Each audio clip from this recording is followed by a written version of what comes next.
कृतं सरसभाषा संस्कृतम्। सर्वेभ्यो नमो नमः। आज की संस्कृत कक्षा में आप सबका स्वागत है और आज हम जानने वाले हैं चौधरी चरण सिंह यूनिवर्सिटी मेरठ में संस्कृत फाउंडेशन कोर्स को, जो सभी सेकेंड ईयर की classes BA, BCom, BSc agriculture, BPEd इन सभी क्लासेस में कंपल्सरी सब्जेक्ट के रूप में लगा हुआ है। और आप जानते हैं संस्कृत बहुत इंटरेस्टिंग सब्जेक्ट है और उसमें मार्क्स लेना और भी अधिक आसान है। बस थोड़ी सी कंसंट्रेशन के साथ आपने इस लेक्चर को, इन आने वाले सभी लेक्चर्स को बहुत ध्यान से सुनना है और हमारा प्रयास है कि सरल से सरल तरीके से आपका सिलेबस कवर कराया जाए। आप जानते हैं संस्कृत साहित्य को दो भागों में विभक्त किया गया है, वैदिक साहित्य और लौकिक साहित्य। वैदिक साहित्य के अंतर्गत चारों वेद, उनकी संहिताएं, ब्राह्मण ग्रंथ, आरण्य ग्रंथ, उपनिषद ग्रंथ और वेदांग की गणना की जाती है और हमारे सिलेबस में भी इनसे संबंधित लगभग 20 उत्तम मंत्रों का संकलन किया गया है। हमें भी अपनी वैदिक साहित्य को जानने का अवसर मिल रहा है क्योंकि वेद हमारी संस्कृति का आधार है, वेद हमारे ज्ञान विज्ञान का आधार है। इसलिए संस्कृत सब्जेक्ट हमारे मार्क्स के साथ साथ हमारी नॉलेज को भी गेन करने का बहुत बड़ा साधन है। तो इसलिए आपने सभी लेक्चर्स को बहुत कंसंट्रेशन के साथ सुनना है, साथ साथ नोट्स भी बनाने हैं और जहां भी आपके डाउट्स होंगे तो आप कमेंट बॉक्स में जरूर लेते रहें और साथ साथ अपनी अटेंडेंस के रूप में कमेंट बॉक्स में जरूर रिप्लाई करें और लेक्चर को लाइक भी जरूर करें। अगर आप चैनल पे नए आए हैं तो चैनल को सब्सक्राइब कर लीजिए और साथ में लगे बेल आइकन को भी प्रेस करके ऑल नोटिफिकेशन पर क्लिक कर दीजिए ताकि आने वाली सभी नोटिफिकेशन, सभी अपडेट सबसे पहले आपको मिले। तो चलिए देर ना करते हुए आरंभ करते हैं। अब हम जानने वाले हैं वैदिक ग्रंथों के अंतर्गत अथर्ववेद के मंत्रों को, जिसे हमने 2 पार्ट में सॉल्व किया है। इससे पहले वाले लेक्चर में हमने 3 मंत्रों को जाना और आज के लेक्चर में हम अगले 3 मंत्रों को जानने वाले हैं। तो चलिए सबसे पहले वेदों के बारे में जान लेते हैं। वेद शब्द जो है विद धातु से बना है, घय प्रत्यय करके, जिसका अर्थ ही होता है ज्ञान। और सबसे प्राचीन ग्रंथ, सबसे पवित्र ग्रंथ वेदों को कहा गया है। वेदों का एक नाम संहिता भी है क्योंकि इसमें मंत्रों का संकलन है, इसलिए वेदों को संहिता भी कहा गया है। एक अन्य नाम वेदों का श्रुति भी है क्योंकि ऐसा माना जाता है कि प्राचीन ऋषियों ने वेद मंत्रों का चिंतन मनन किया, दर्शन किया और अपने शिष्यों को सुनाया। श्रवण परंपरा के द्वारा ही सारा ज्ञान अर्जित हुआ करता था, इसलिए वेदों को श्रुति भी कहते हैं। और वेदों की रचना के विषय में 2 मत प्राप्त होते हैं। एक मत के अनुसार कि वेद अपौरुषेय हैं, यानी कि ईश्वर के द्वारा इनकी रचना की गई है, परंतु दूसरी तरफ दूसरे मत के अनुसार वेद जो हैं पुरुष के द्वारा ही रचित हैं। तो इस प्रकार वेदों की संख्या कितनी है? 4 है। पहले वेदों की संख्या 3 हुआ करती थी, जिसलिए इसका नाम था वेदत्रयी, जिसमें ऋग्वेद, यजुर्वेद और सामवेद की गणना की जाती थी। बाद में अथर्ववेद को जोड़ा गया है। तो इस प्रकार वेदों की संख्या कितनी हो गई है? 4। तो चलिए हम सिलेबस के अनुसार जानते हैं। ऋग्वेद, यजुर्वेद, सामवेद और अथर्ववेद, तो इन चारों वेदों से कुछ मंत्रों का संकलन किया गया है और उसके पश्चात ऐतरेय ब्राह्मण और तैत्तिरीय अरण्यक से भी कुछ मंत्रों का संकलन किया गया है। और उसके पश्चात उपनिषदों से, और उपनिषदों में भी ईशावास्योपनिषद, कठोपनिषद, मुंडकोपनिषद, श्वेताश्वतरोपनिषद से भी कुछ मंत्रों का संकलन किया गया है। तो इस प्रकार लगभग आपके पास 20 से 21 मंत्रों का कार्य दिया गया है। तो चलिए एक बार देख लेते हैं कि वैदिक ग्रंथ के अंतर्गत कौन कौन से मंत्र पूछे गए हैं। और ये कार्य आपके पास 20 मार्क्स का है। ऋग्वेद से संबंधित 3 मंत्र दिए गए हैं, ओम भूर्भुवः स्वः, संगच्छध्वं संवदध्वं और समानो मंत्र स्मृति समाना। तो इनके ये क्रम संख्या है, तो अगर आप इन्हें याद कर सकते हैं तो बहुत अच्छा है, नहीं तो जैसे ही आपके पास मंत्र आएगा तो उसकी पहचान आपको कर लेनी है कि ये किस वेद से लिया गया है। ठीक है, और फिर उसके बाद यजुर्वेद से भी 3 मंत्रों को लिया गया है। त्र्यंबकम यजामहे सुगंधिम पुष्टिवर्धनम यच्चाग्रतो दूरमुदयति देवम और धृते दिहम माँ मित्रस्य चक्षुषा। इन 3 मंत्रों का भी संकलन किया गया है। सामवेद के अंतर्गत केवल एक ही मंत्र पूछा गया है, भद्रम कर्णेभिः शृणुयाम देवाः। और अथर्ववेद के अंतर्गत 6 मंत्रों को रखा गया है।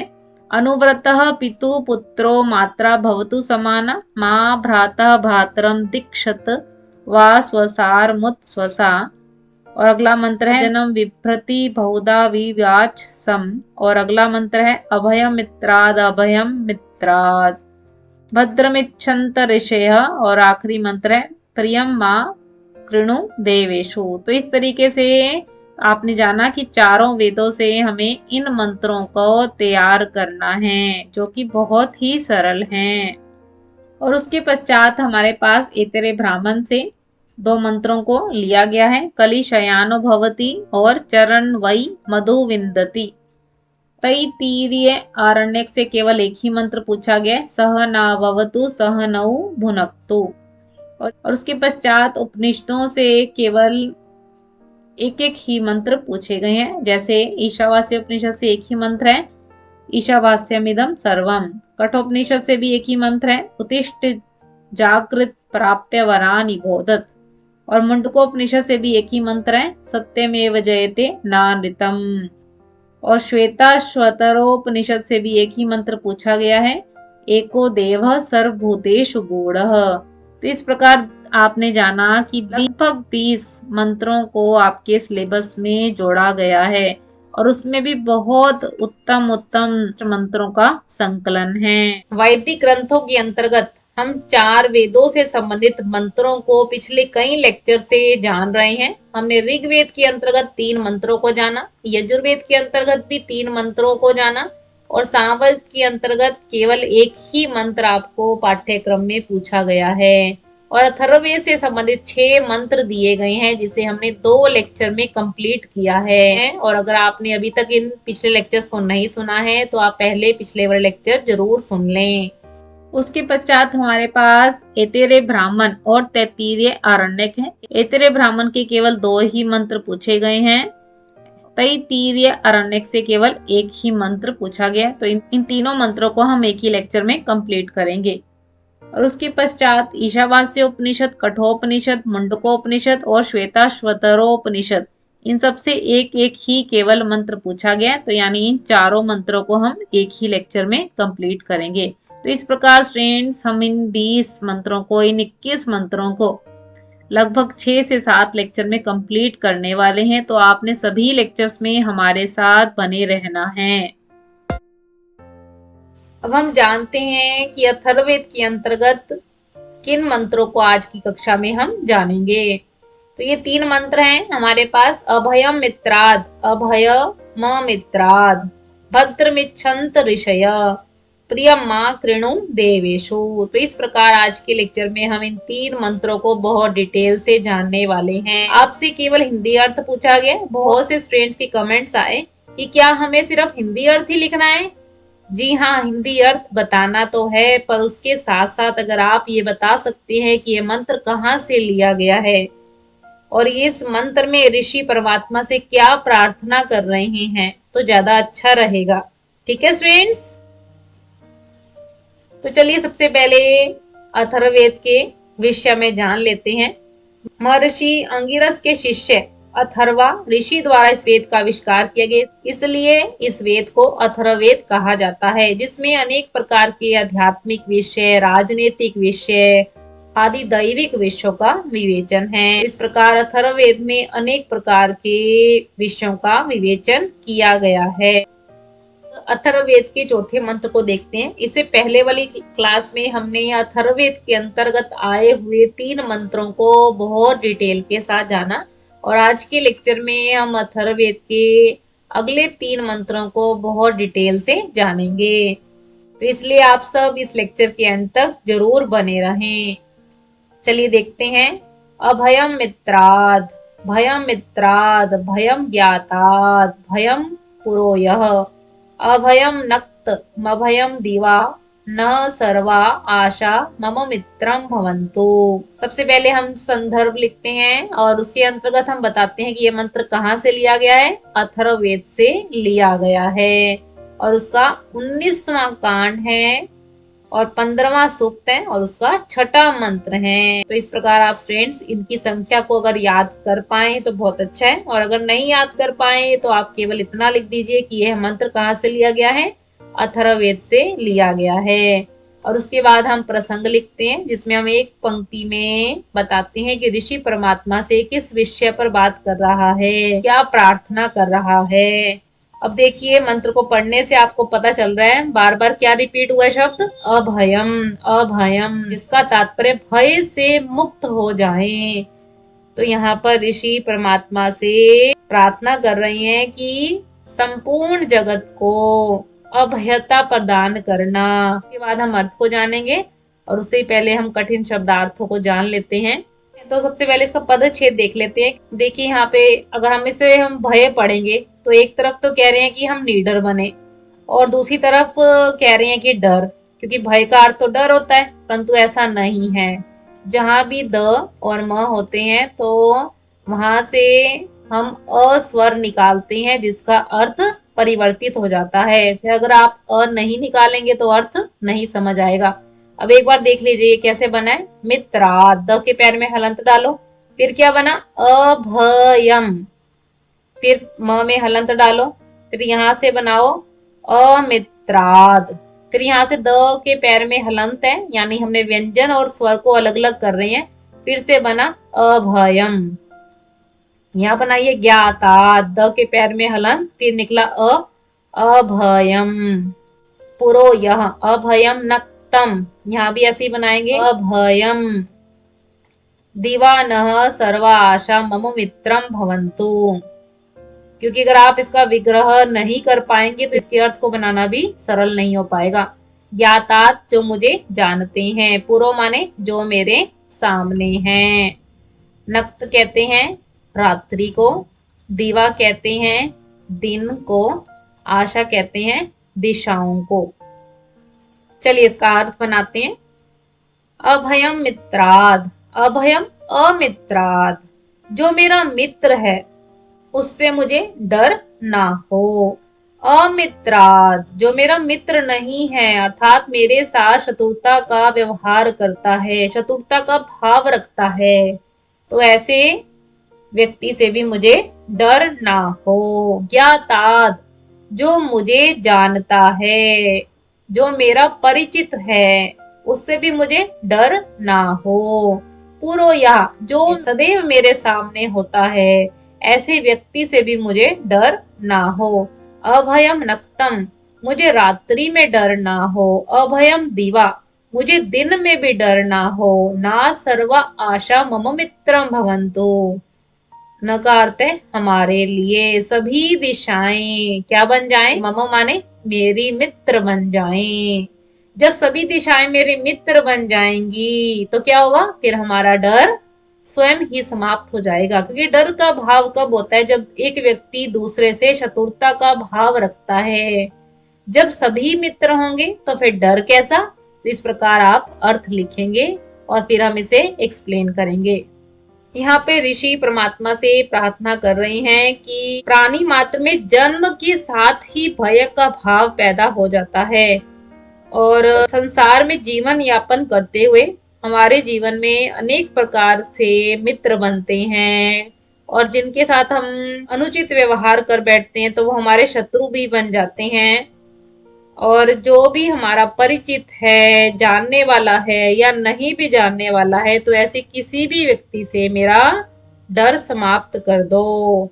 दिन का समय हो, रात्रि का समय हो, कोई भी स्थान हो, कोई भी व्यक्ति हो, कहीं पर भी जाएं तो भय की स्थिति पैदा ना हो, तो वहां डर हमारा समाप्त हो जाए। तो यहाँ पर परमात्मा से क्या प्रार्थना की गई है कि हमें निडर बना दें, डर से मुक्त कर दें, अभयता प्रदान कर दें, भय से रहित कर दें। डर से रहित होकर हम जीवन को व्यतीत करें, कोई भी हमारा शत्रु ना हो। इस प्रकार आप एक्सप्लेन करेंगे। और यहाँ विशेष में अभयता प्रदान करने के लिए कहा गया है। इस प्रकार आपने मंत्रों को सॉल्व करना है। ठीक है स्टूडेंट्स, चलिए अगला मंत्र जानते हैं। भद्रमिच्छन्त ऋषयः स्वर्विदस्तपो दीक्षा मुपनिषेदूरग्रे ततो राष्ट्रं बलमोजश्च जातं तदस्मै देवा उपसंनमन्तु। लिखने का क्रम हमारा सबसे पहले संदर्भ, जिसके अंतर्गत हम बताएंगे कि यह मंत्र कहाँ से लिया गया है। अथर्ववेद से लिया गया है। अथर्ववेद का 19वां कांड है, 41वां सूक्त है और उसका पहला मंत्र हमारे पाठ्यक्रम में जोड़ा गया है। और उसके बाद हम प्रसंग लिखते हैं, जिसमें हम बताते हैं कि यहाँ पर ऋषि परमात्मा से किस विषय पर बात कर रहे हैं, क्या प्रार्थना कर रहे हैं। तो यहाँ पर ऋषि परमात्मा से समस्त संसार के लिए कल्याणमय प्रार्थना करते हुए कह रहे हैं कि। उसके बाद हम अर्थ को जानेंगे, उससे भी पहले हम कठिन शब्दार्थों को देख लेते हैं। भद्रम इच्छन्त ऋषय स्वविदः तपो दीक्षाम उपनिषेद, र का विसर्ग बनेगा, अग्रे ततो राष्ट्रम बलम ओजश्च जातम तदस्मै देवा उपसंनमन्तु। भद्रम किसे कहते हैं? कल्याण को। इच्छन्त माने इच्छा करते हुए, स्व कहते हैं स्वर्ग को, विदह माने प्राप्त करना, तपो तप, दीक्षा दीक्षा को कहते हैं उपनिषेद प्राप्त करना, अग्रे आरंभ में, सृष्टि के आरंभ में, ततो राष्ट्रम बलम ओज शक्ति, जातम उत्पन्न होना, तदस्मै देवा उपसंनमन्तु प्रदान करना।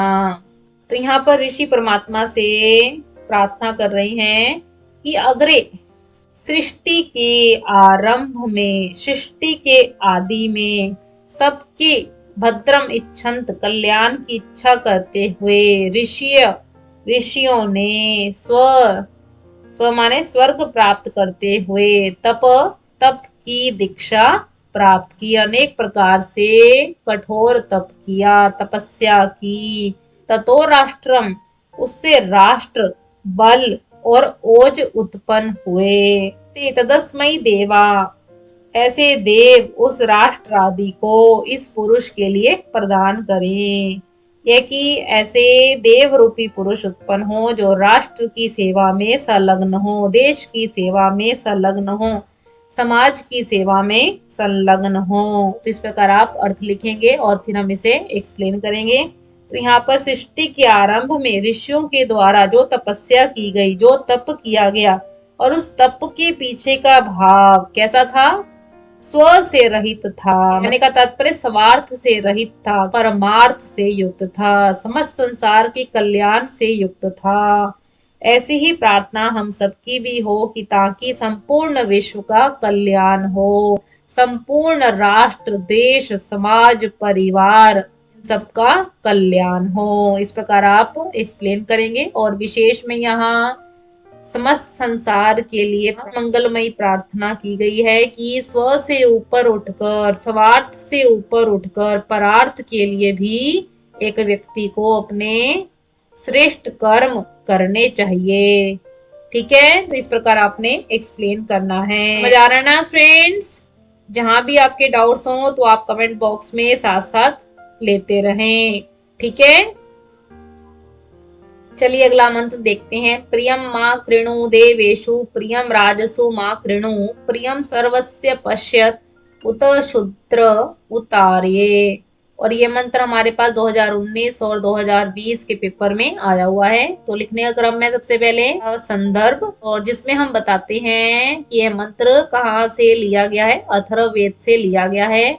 19वां कांड है और 62वां सूक्त है और जिसका पहला मंत्र है। और उसके पश्चात हम प्रसंग बताते हैं, जिसमें हम एक पंक्ति में बताएंगे कि यहाँ पर ऋषि परमात्मा से क्या प्रार्थना कर रहे हैं, इस विषय पर बात कर रहे हैं। तो यहाँ पर ऋषि परमात्मा से स्वयं को प्रिय बनाने के लिए प्रार्थना करते हुए कह रहे हैं कि, उसके बाद हम अर्थ लिखेंगे और उससे पहले हम कठिन शब्दार्थों को जान लेते हैं। बहुत ही सरल मंत्र है और इसमें कोई भी कठिन शब्दार्थ नहीं है। प्रियम प्रिय के लिए, माँ मुझे, कृणु करो बनाओ, देवेशु देवों में, प्रियम राजसु राजाओं में, प्रिय माँ मुझे कृणु बनाओ, प्रियम सर्वस्य पश्यत, पश्यत माने देखने वाले, उत का अर्थ है और, शूद्र उत आर्य, चाहे वह शूद्र हो या आर्य हो, मुझे सबका प्रिय बनाओ। तो इस प्रकार ये कठिन शब्दार्थ हमने देख लिए। अब हम अर्थ बनाते हैं और आज की कक्षा के आखिरी मंत्र है। और अभी तक हमने ऋग्वेद, यजुर्वेद, सामवेद के अंतर्गत सभी मंत्रों को सॉल्व किया। अथर्ववेद के अंतर्गत 6 मंत्र दिए गए थे और आज वेदों से संबंधित जितने भी मंत्र हैं वो सब कंप्लीट हो रहे हैं।